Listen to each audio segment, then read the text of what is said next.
ನಮಸ್ಕಾರ.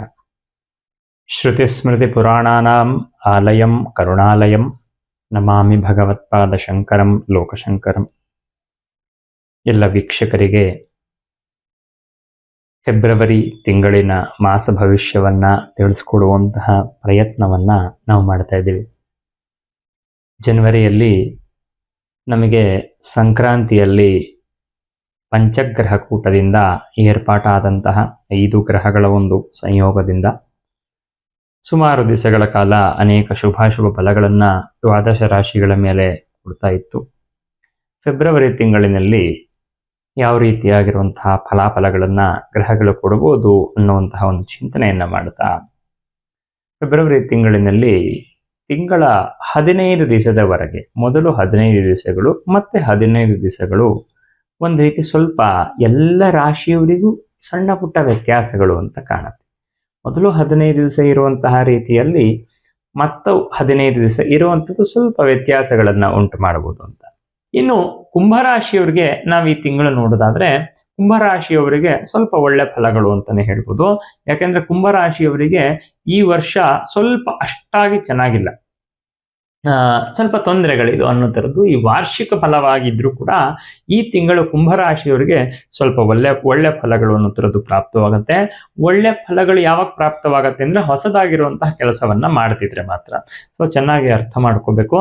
ಹೊಸದಾಗಿರುವಂತಹ ಕೆಲಸವನ್ನ ಮಾಡ್ಲಿಕ್ಕೆ ಹೋದ್ರೆ, ಹೊಸ ಬಿಸ್ನೆಸ್ ಅನ್ನ ಪ್ರಾರಂಭ ಮಾಡ್ಲಿಕ್ಕೆ ಹೋದ್ರೆ, ಹೊಸದಾಗಿರುವಂತಹ ರೀತಿಯಲ್ಲಿ ಏನಾದರೂ ಯಾವ್ದಾದ್ರು ವ್ಯವಹಾರಕ್ಕೆ ಕೈ ಹಾಕುವಂಥದ್ದು ಮತ್ತೆ ಯಾವುದಕ್ಕಾದ್ರೂ ಹಣದ ಒಂದು ಇನ್ವೆಸ್ಟ್ಮೆಂಟ್ ಅನ್ನ ಮಾಡೋ ಥರದ್ದು ಈ ರೀತಿಯಾಗಿರೋದನ್ನ ಮಾಡಲಿಲ್ಲ ಅಂತಂದ್ರೆ ಕುಂಭರಾಶಿಯವರಿಗೆ ಒಳ್ಳೇದಿದೆ.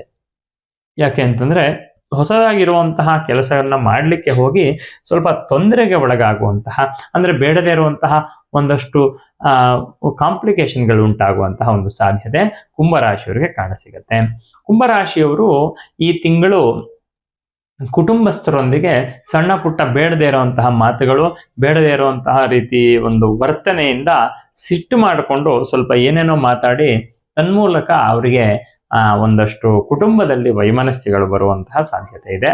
ಹಾಗಾಗಿ ಈ ತಿಂಗಳು ಸ್ವಲ್ಪ ಎಚ್ಚರಿಕೆಯಿಂದ ಇರಬೇಕಾಗುತ್ತೆ. ಕುಂಭರಾಶಿಯವರು ಯಾವುದೇ ಕಾರಣಕ್ಕೂ ಕೂಡ ನೀವು ಮಾತಾಡ್ಲಿಕ್ಕೆ ಮುಂಚೆ 1-2 ಸತಿ ಆಲೋಚನೆಯನ್ನು ಮಾಡಿ ಮಾತಾಡಬೇಕು. ಕೋಪ ಅನ್ನೋ ಥರದ್ದು ಈ ತಿಂಗಳು ಸಹಜವಾಗಿ ಹೆಚ್ಚಾಗಿ ಬರುತ್ತೆ. ಇನ್ನು ಕುಂಭರಾಶಿಯವರಿಗೆ ದೃಷ್ಟಿ ದೋಷಗಳು ಅನ್ನೋ ಥರದ್ದು, ಆಮೇಲೆ ಜನಗಳ ಜೊತೆಗೆ ಸಣ್ಣ ಪುಟ್ಟ ವೈರತ್ವವನ್ನು ಕಟ್ಟಿಕೊಳ್ಳುವಂತಹ ಒಂದು ಸಾಧ್ಯತೆ ಇದೆ. ಹಾಗಾಗಿ ಯಾರೋ ಪಕ್ಕದ ಮನೆಯವರು, ಯಾರೋ ಬೇಡದೇ ಇರೋರು, ನಿಮ್ಗೆ ಗೊತ್ತಿಲ್ಲದೆ ಇರೋರು, ಯಾರೋ ನೀವು ಮಾಡುವಂಥ ಉದ್ಯೋಗದಲ್ಲಿ ಇರತಕ್ಕಂಥವ್ರು, ಅಂಥವ್ರ ಜೊತೆ ಬೇಡದೇ ಇರುವಂತಹ ಮನಸ್ತಾಪಗಳು ಉಂಟಾಗುವಂಥ ಒಂದು ಸಾಧ್ಯತೆ ಇದೆ.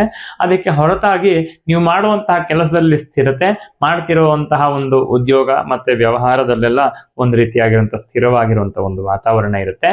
ಮನೆಯಲ್ಲಿ ನೀವು ಯಾವುದೇ ಕಾರಣಕ್ಕೂ ಕೂಡ ಬೇಡದೇ ಇರೋ ಮಾತುಗಳನ್ನು ಮಾತಾಡದೇ ಇರುವಂಥದ್ದು ನಿಮಗೆ ತುಂಬಾ ಸೂಕ್ತ. ಇಲ್ಲ ಅಂತಂದ್ರೆ ಮನೆಯಲ್ಲಿ ಸ್ವಲ್ಪ ವಾತಾವರಣ ಕದಡ್ದಂಗಾಗತ್ತೆ.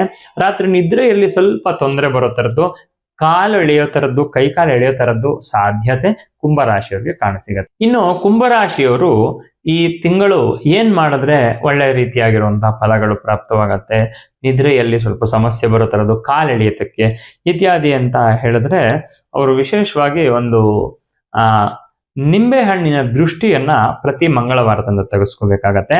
ಅದರ ಜೊತೆಗೆ ನಿಂಬೆ ಹಣ್ಣಿನ ಹಾರವನ್ನ ದೇವಿಗೆ ಸಮರ್ಪಣೆಯನ್ನು ಮಾಡೋದು.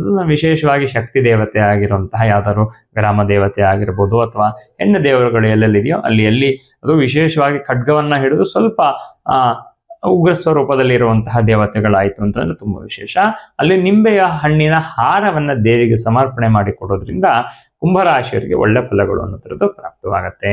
ಒಟ್ಟು ದ್ವಾದಶ ರಾಶಿಯವರಿಗೆ ಅವರಿಗೆ ಇರುವಂತಹ ಒಂದು ಗ್ರಹಗಳ ಸಂಚಾರ, ಗ್ರಹಗಳು ಕೊಡಬಹುದಾಗಿರುವಂತಹ ಒಂದು ಫಲವನ್ನ ನಿರೀಕ್ಷಣೆಯನ್ನ ಮಾಡಿ ಎಲ್ಲರಿಗೂ ಕೂಡ ಈ ರೀತಿ ಫಲಗಳು ಅನ್ನುವಂಥದ್ದು ಪ್ರಾಪ್ತವಾಗಬಹುದು ಅಂತ ಹೇಳುವಂತ ಪ್ರಯತ್ನವನ್ನ ಮಾಡಿದ್ದೇನೆ. ನಮಸ್ಕಾರ.